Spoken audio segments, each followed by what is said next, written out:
Ok, entonces una función va a ser una relación y normalmente la vamos a denotar con la f. Va a ser llamada función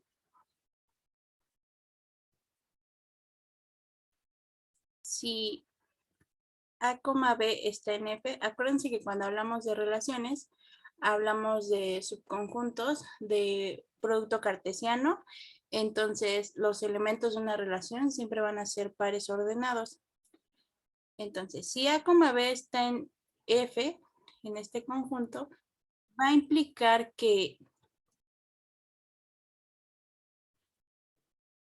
me faltó otra parte, ¿no?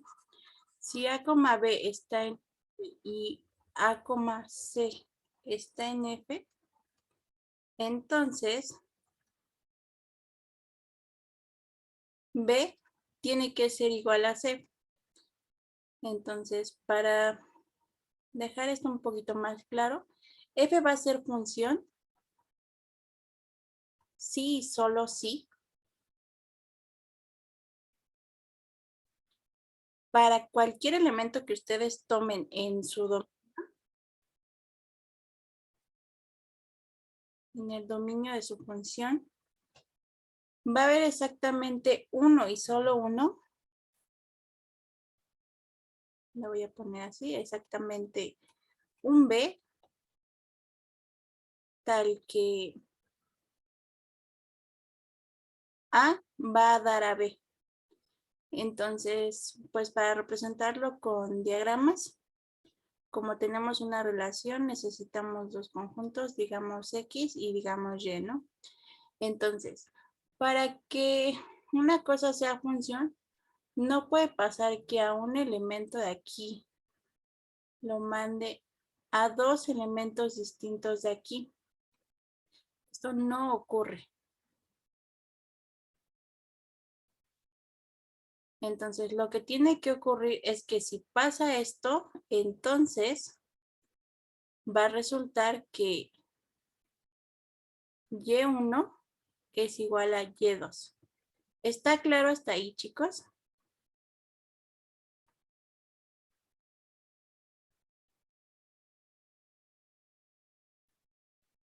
Vale. Entonces, ya tenemos eso. Y ahora lo que vamos a hacer es pues dar un ejemplo, ¿no?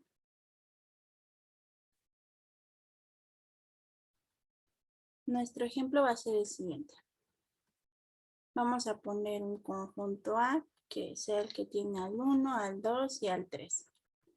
Y al conjunto B que tenga al 1 y al 2.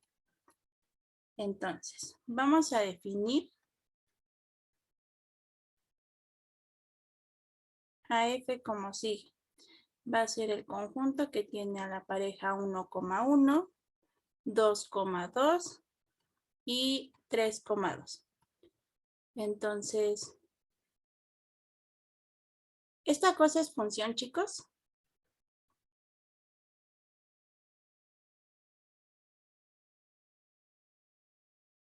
¿Qué opinan?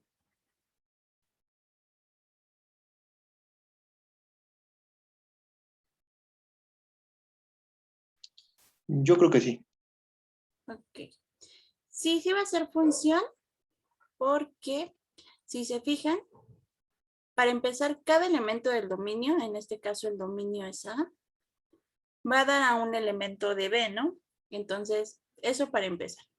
Y lo siguiente que tenemos que ver es que a cada elemento de A lo mande a uno y solo uno de B, ¿no? Entonces, el 1 nada más va a dar al 1. El 2 va a dar al 2 y el 3 va a dar al 2. Aquí, si se fijan, pasa algo de este estilo, ¿no? Tenemos A, tenemos B y nuestra función me dice al 1, mándalo al 1, al 2 lo vas a mandar al 2 y al 3 lo va a mandar al 2.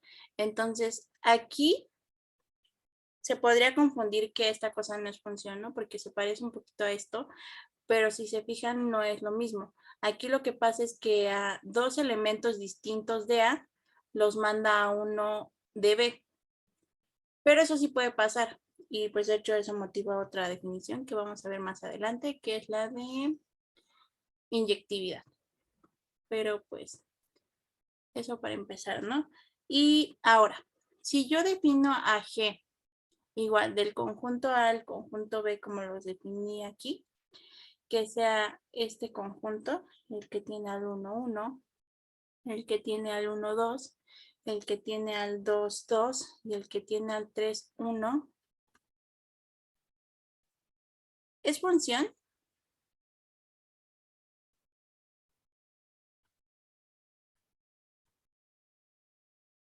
No, ¿Por qué no va a ser función? los primeros dos elementos, el 1, 1 y el 1, 2. Manda el 1 a dos lugares distintos. Exacto, ¿no? Estas cosas están en F, pero en este caso F de 1, que es 1, es distinto de 2, que es igual a F de 1, ¿no? Entonces, esto no puede ocurrir. Y pues ya, por eso G no es función. Aquí va con G, ¿no? Y bueno, ya tenemos eso. Y pues ahora vamos a hablar de unas funciones que para la teoría de conjuntos son importantes. Entonces, que de hecho para los que estuvieron en conjuntos y lógica, seguramente se acuerdan de una de estas funciones, que va a ser la de función característica, porque nos sirve para demostrar algunos resultados importantes, ¿no? Pero pues aquí nada más lo vamos a mencionar. La primera va a ser la función identidad, que pues seguramente ya todos saben qué hace esta función. Entonces, si X es un conjunto, F definida como sigue, los X, Y en X cruz X, tales que X es igual a Y, es función.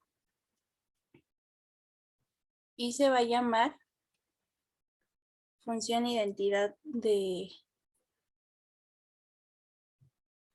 X. Se llama identidad en X.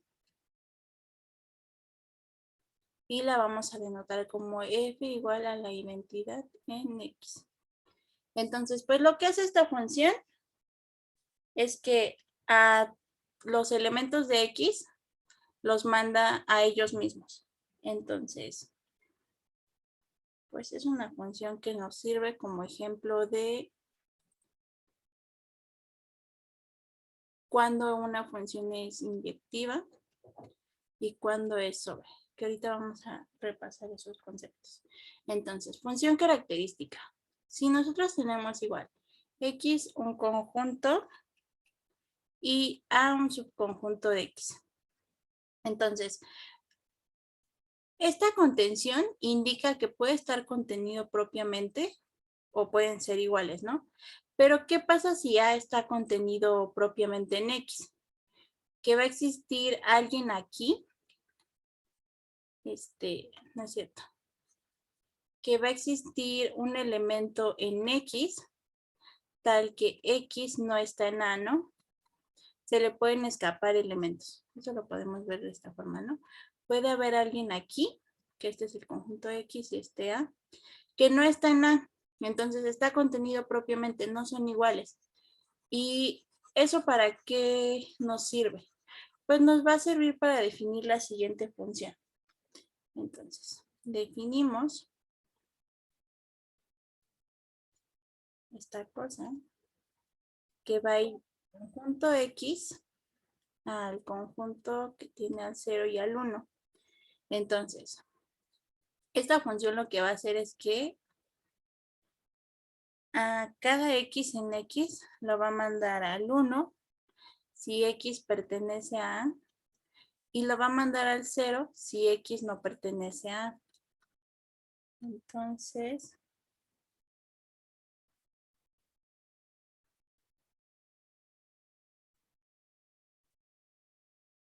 aquí podemos decir que nuestra función está bien definida porque como les dije, puede ser que este conjunto sea propio.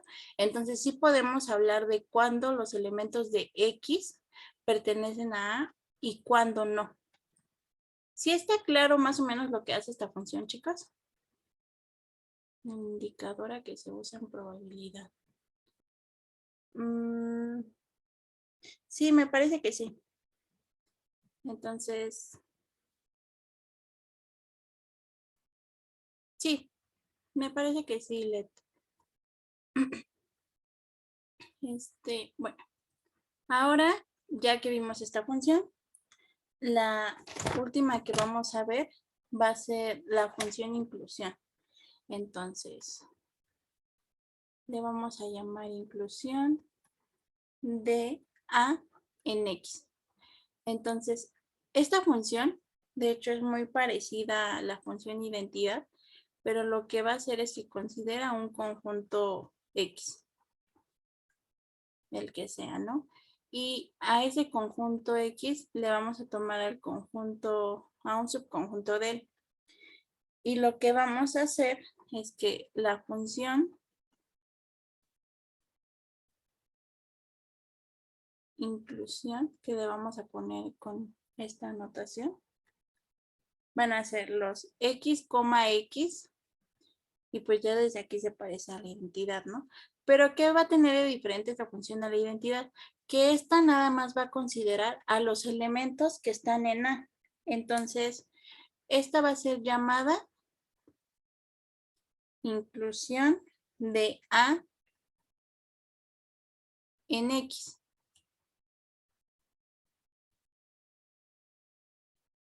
Y pues otra forma que vamos a tener para denotarla va a ser la siguiente. Va a ser I de A, que va de A en X. Entonces, eso hace esa función. Ahora, pues ya nada más como recordatorio. ¿Quiénes serían estos conjuntos, chicos?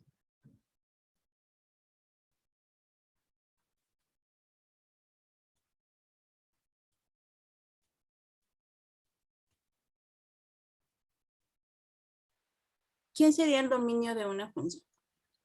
Primero sería X, Tales que ¿qué? que pertenecen a X. Ujú.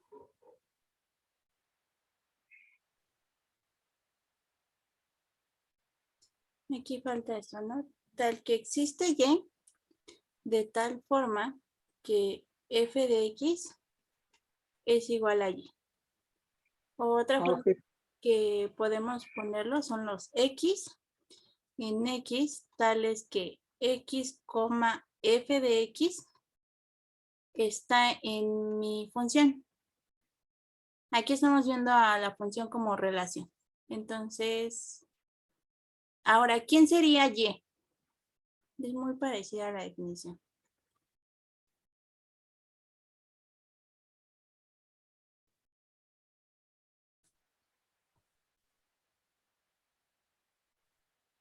Son los Y que pertenecen a Y, Ujú, tales que existe X, tal que f de X es igual a Y, ¿no? exactamente. Aquí la X que existe pues es en X y la Y que existe está en Y. Entonces, otra forma que tenemos de denotarla es la siguiente.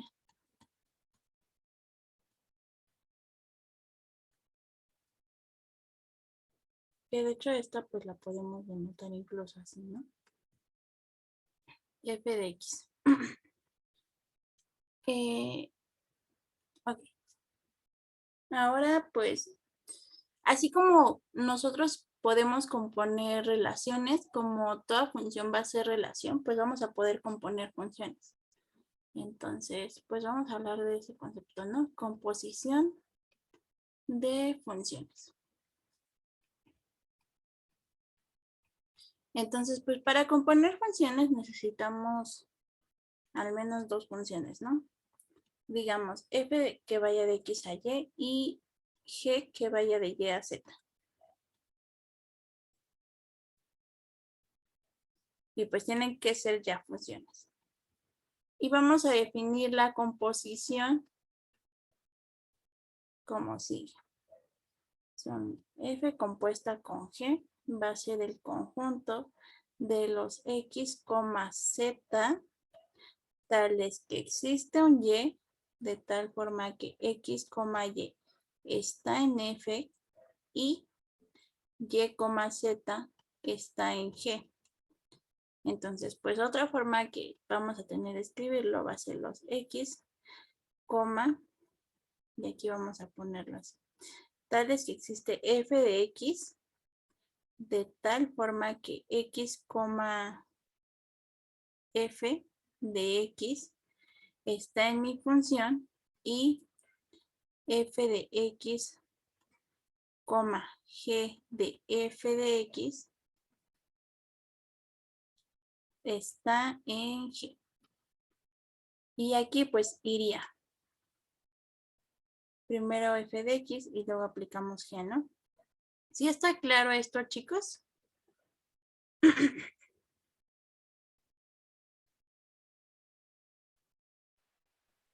Sí. Ok. Entonces vamos a poner pues ahora uno de los conceptos que siempre vamos a usar, ¿no? Que es el de función inyectiva. Y con siempre vamos a usar, no hablo solamente de este curso, ¿no? Entonces, una función f, vamos a poner que vaya de X a Y, se dice que es inyectiva si pasa ¿qué?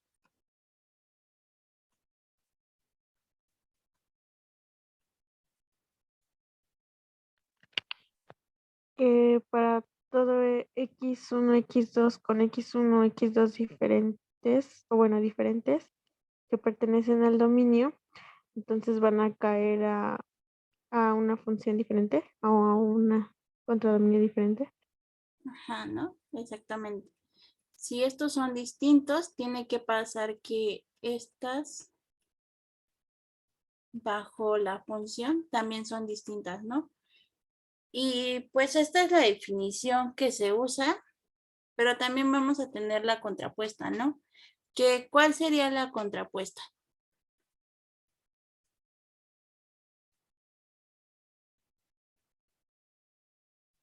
Que si f de x es igual a f de x1 es igual a f de x2, entonces x1 es igual a x2. Ajá, sí. Es inyectiva, sí, para X1 y X2 en X. Si f de X1 es igual a f de X2, entonces X1 es igual a X2. Y pues aquí ya les había mencionado un ejemplo de estas funciones inyectivas que pues lo vamos a escribir, ¿no? El primero va a ser f igual a la identidad. Identidad de X. Que vaya de X en X, ¿no? Esta va a ser una función inyectiva. ¿Por qué es inyectiva, chicos?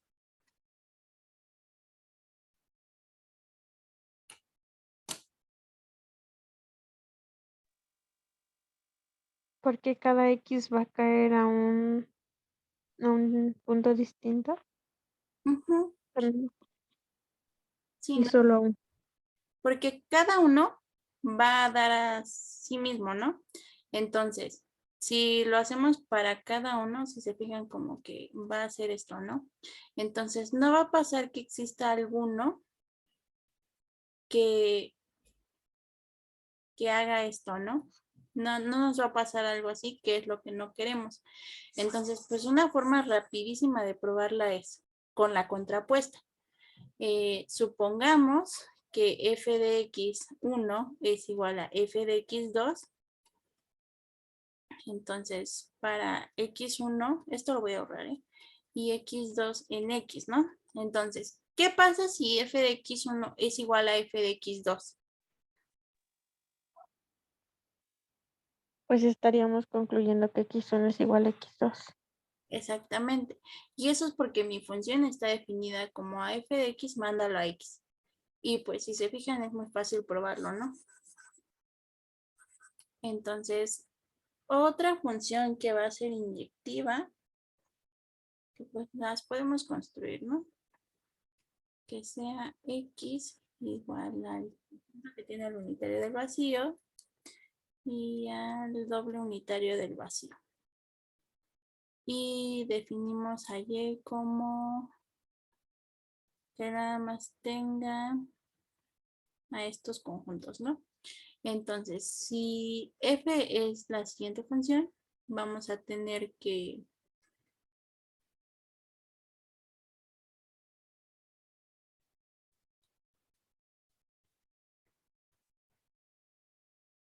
es inyectiva, ¿no? ¿Por qué va a ser inyectiva?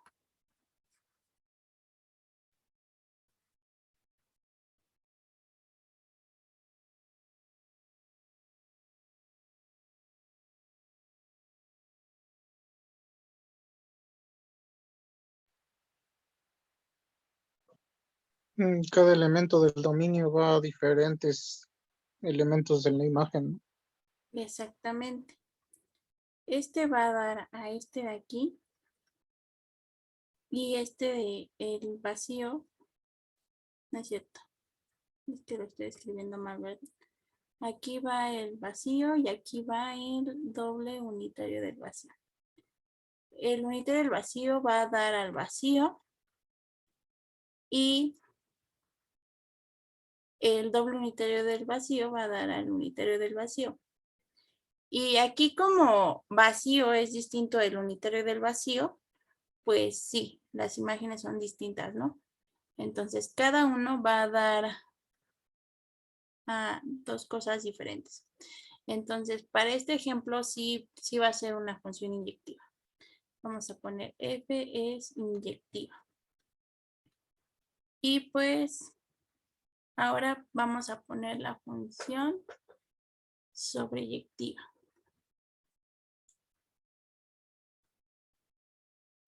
Entonces, una función va a ser sobre, y de hecho vamos a poner aquí la definición como tal.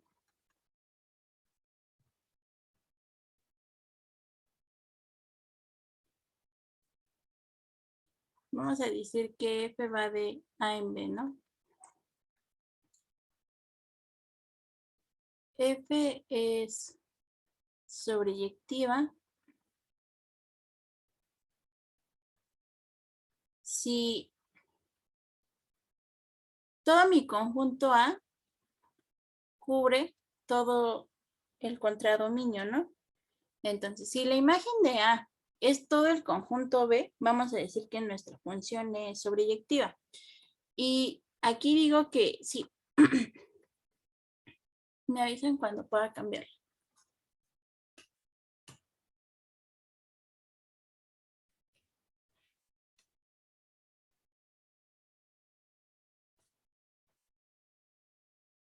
Ok, va. Aquí digo que esta es la definición formal porque normalmente nos enseñan una cosa que no es como la definición formal, sino más bien es una equivalencia que es la que sigue, ¿no? Para cualquier, ya aquí le voy a poner sí, solo sí, ¿no? Pero esto se prueba. Y de hecho, en el curso de conjuntos y lógica lo llegamos a probar, pero pues la prueba es enseguida. Entonces, para cualquier y que ustedes se tomen en B, va a existir un X en A tal que F de X es igual a Y.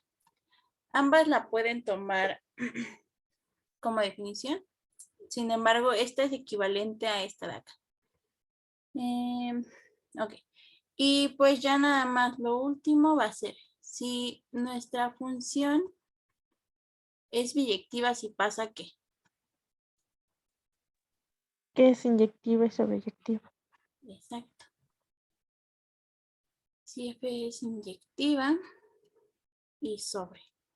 Entonces, antes de continuar, hay que poner un ejemplo, ¿no? De cuando una función es sobre. Entonces, denme un conjunto X y un conjunto Y, que no sea tan grande, chiquito. Y una relación de tal manera que sea una función sobreyectiva. ¿Qué se les ocurre?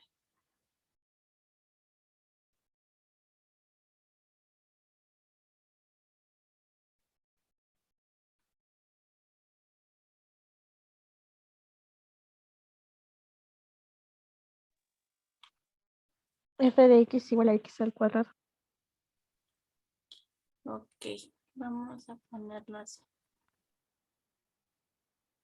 Aquí ya estás dando una regla de correspondencia y está bien. Pero, ¿quién sería el conjunto X y quién sería el conjunto Y?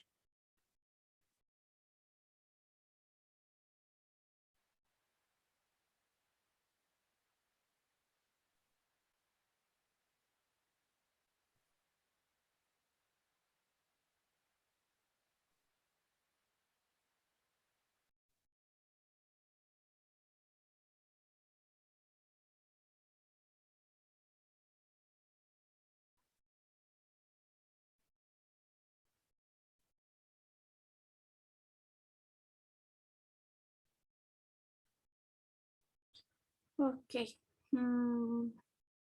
Benjamín está diciendo que consideramos a los primeros 5 enteros positivos. Me imagino que para esta y para que, pues, en efecto sea función, necesitamos poner a Y, pues, a donde van a dar, ¿no? Que sería al 1, al 4, al 9, al 16 y al 25, ¿no? Entonces, vamos a retomar primero el ejemplo que nos dieron, que sería f de x igual a x al cuadrado. Entonces, esta cosa, como tenemos conjuntos muy chiquitos, podemos decir quién es como conjunto, ¿no? El 1, pues va a dar al 1 porque x al cuadrado es 1. Y luego vamos a tener que el 2 va a dar al 4, el 3 va a dar al 9, el 4 va a dar al 16 y el 5 va a dar al 25. Y si se fijan aquí como en efecto mi función y por como tengo mis conjuntos, vamos a tener que F es incluso inyectiva, ¿no? ¿Sí lo ven todos?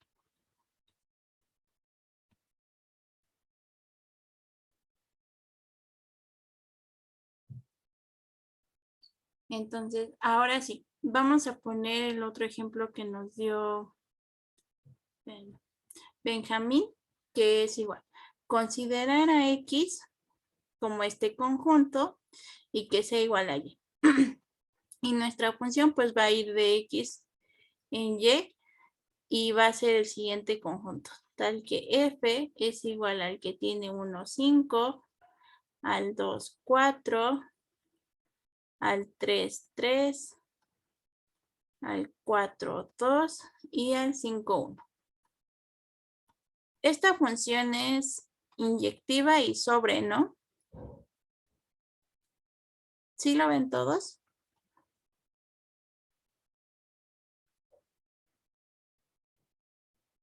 Okay. Entonces, pues ya tenemos algunos ejemplos incluso de funciones sobres, ¿no? Y inyectivas. Y pues ahora lo que vamos a ver es un concepto un poquito más complicado, que es cuando dos conjuntos tienen la misma cardinalidad y cuando son equipotentes. Entonces, vamos a decir que A y B son conjuntos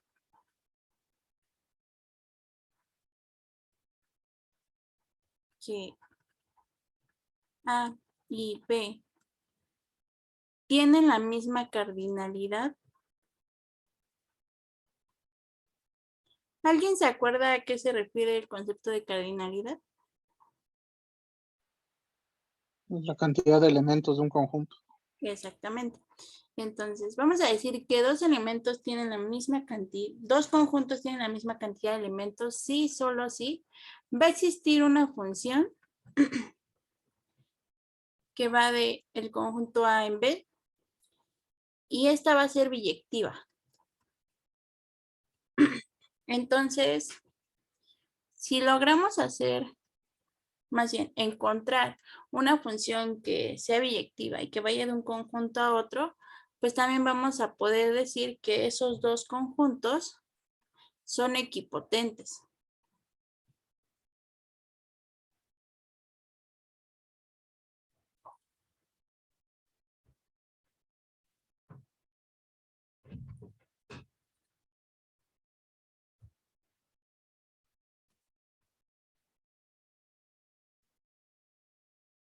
Entonces,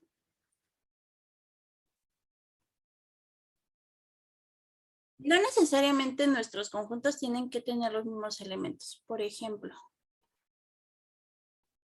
si consideramos X igual al vacío, al unitario del vacío, al conjunto que tiene el vacío y al unitario del vacío, y Y, que sean los primeros tres naturales,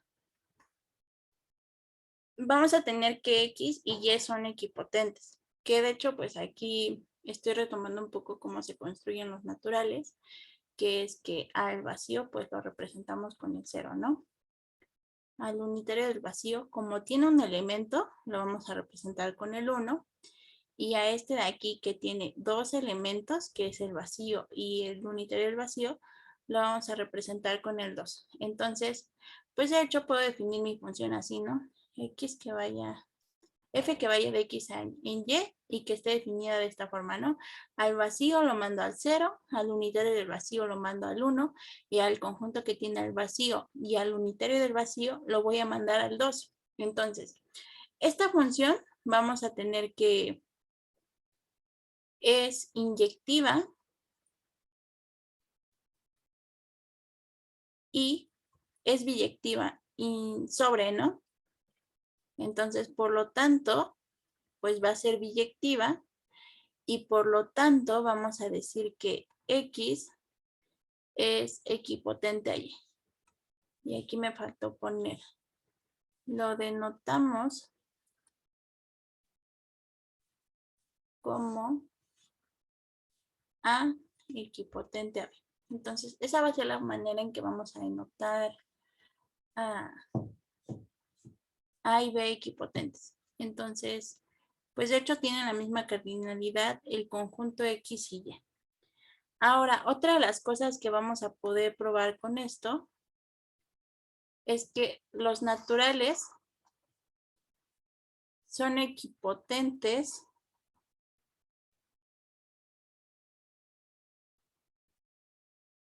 a los enteros.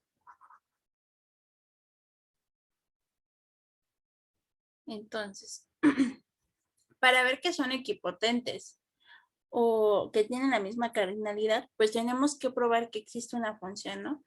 Normalmente cuando nosotros queremos probar la existencia de algo, pues lo tenemos que proponer, ¿no? Entonces vamos a proponer la siguiente función. Ya f que va de los naturales en los enteros, definida como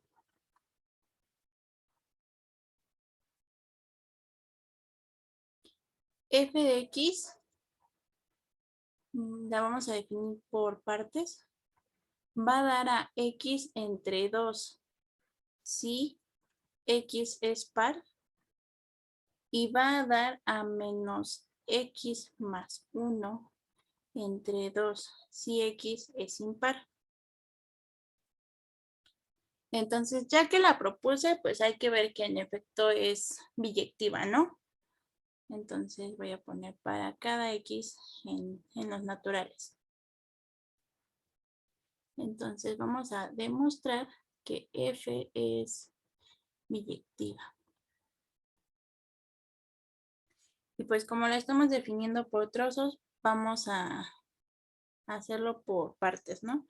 sean X y Y en los naturales, tal que X es distinto de Y, ¿no? Nosotros queremos demostrar en este caso que f de X es distinto de f de Y. Entonces, el primer caso va a ser X es par y X es impar, y Y es impar, ¿no? Entonces, ¿qué pasa en este caso? Que f de X, ¿a dónde va a dar?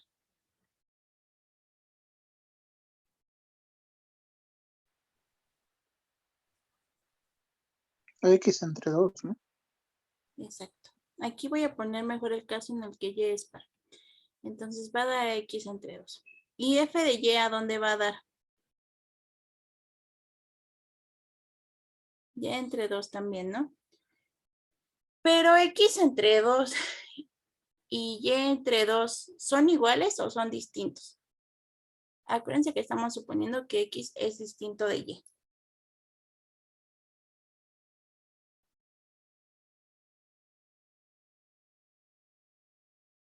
¿Son iguales o son distintos? Distintos. Sí, ¿no? Porque, pues, digamos, tenemos algo así y luego, pues, lo dividimos entre 2, pero al final de cuentas van a resultar siempre distintos, ¿no? No importa quién sea el número. Como son distintos, pues siempre van a ser distintos. Entonces, para este caso, sí se cumple lo que queremos probar, ¿no?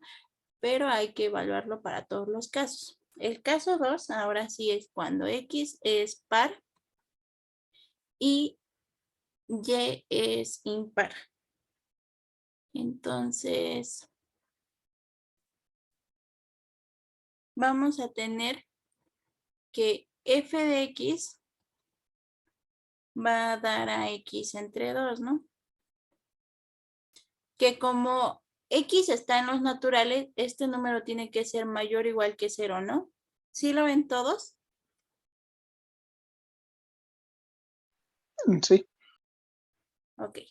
Y luego, f de Y como es impar, pues va a dar a esta cosa, ¿no? A Y más 1 entre 2. Pero esta cosa, ¿qué es? ¿Positivo, negativo? F de Y es negativo. Exacto, ¿no? Por este menos de aquí, porque Y está en los naturales, entonces Y más 1 es positivo y entre 2 sigue siendo positivo, pero con este signo cambia a negativo. ¿Y qué quiere decir esto? Si un número es positivo y otro es negativo, pues podemos concluir que son distintos, ¿no?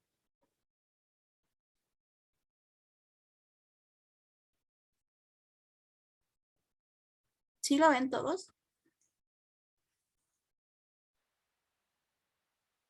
Sí. Va. El caso 3 va a ser cuando X es impar y Y es par. Entonces, en este caso, pues pasa lo mismo que aquí, ¿no? Pero pues lo vamos a escribir. Vamos a poner, como X es impar, pues va a dar a f de X, que es igual a menos X más 1 entre 2. Y pues esta cosa ya dijimos que es negativo. Y f de Y en este caso va a dar a Y entre 2, que es mayor o igual que 0. Por lo tanto, f de X es distinto a f de Y, ¿no? Y ahora el caso 4 me dice que X es impar y Y es impar. Entonces, en este caso vamos a tener lo siguiente, ¿no? F de X va a ser menos X más 1 entre 2. Y f de Y va a ser igual a menos Y más 1 entre 2. Sin embargo, estas cosas siguen siendo distintas, ¿no? ¿Sí está claro para todos? No, sí, sí, está claro. Entonces, por lo tanto, vamos a poder decir que F es inyectiva. Entonces, falta ver la sobreyectividad.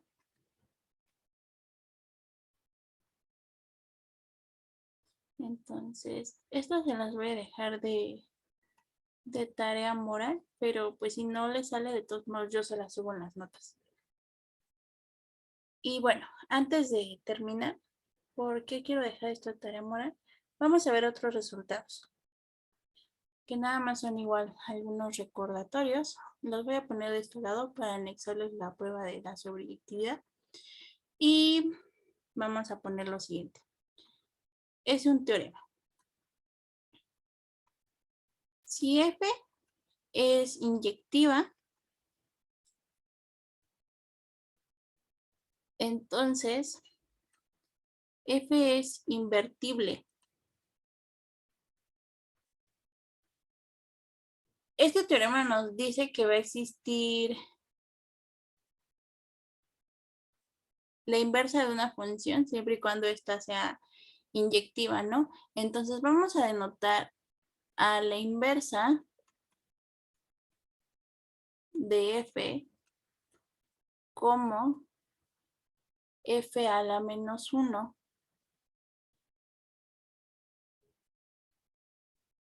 y como la inyectividad de una función nos asegura que va a existir la inversa, vamos a decir que F a la menos 1 va a ser función. Y luego vamos a tener otros resultados. ¿Se acuerdan de algún otro resultado de conjuntos, chicos? Bueno, de funciones.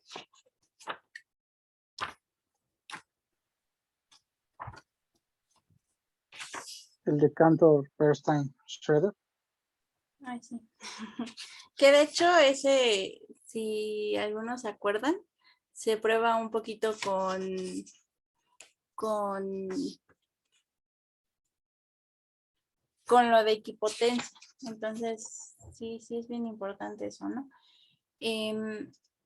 Sí, no nos va a asegurar que es inversa, es única, sino nada más que existe.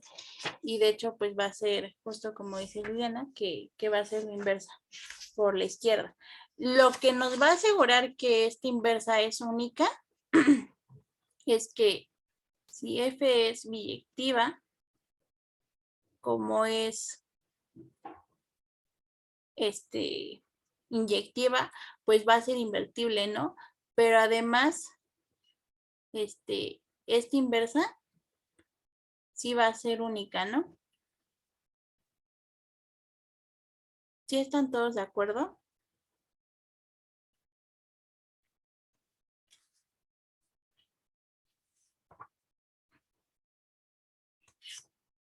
Ok, entonces les voy a poner otro resultado que es el que sigue. Bueno, es que estos resultados los probamos en conjuntos y lógica, pero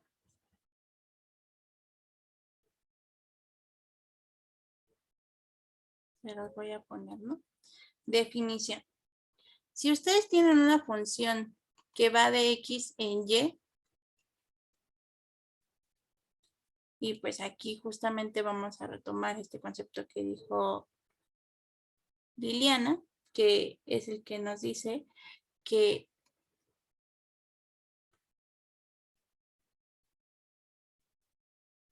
si tenemos una función que va de Y en X, tal que F compuesta con G nos da la identidad en X, vamos a decir que esta función es inversa, pero por la izquierda, ¿no? De f. Y ahora la otra es que si tenemos una función que va en este caso igual de y en x, pero que ahora haga lo que sigue, f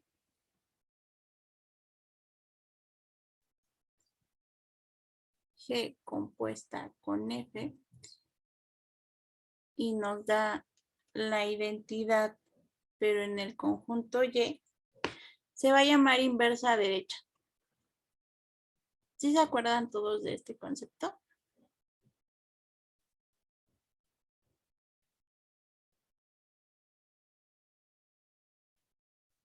De f.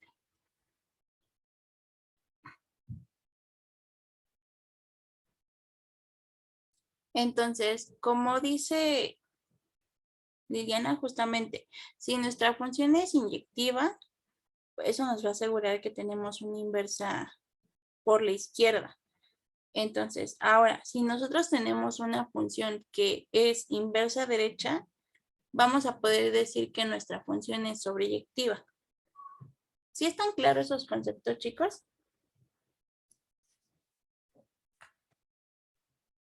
¿O tienen alguna duda de esto?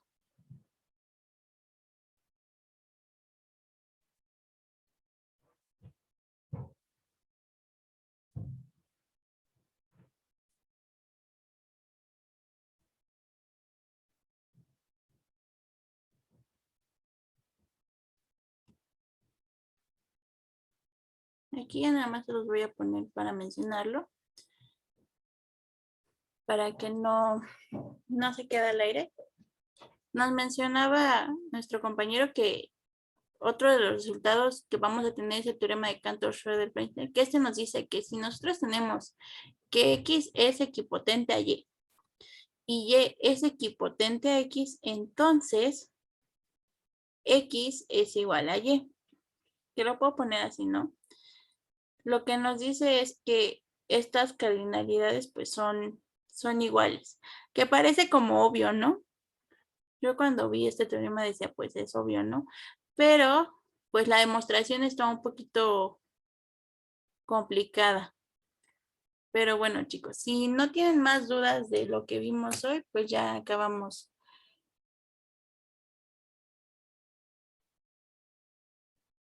Voy a dejar de grabar.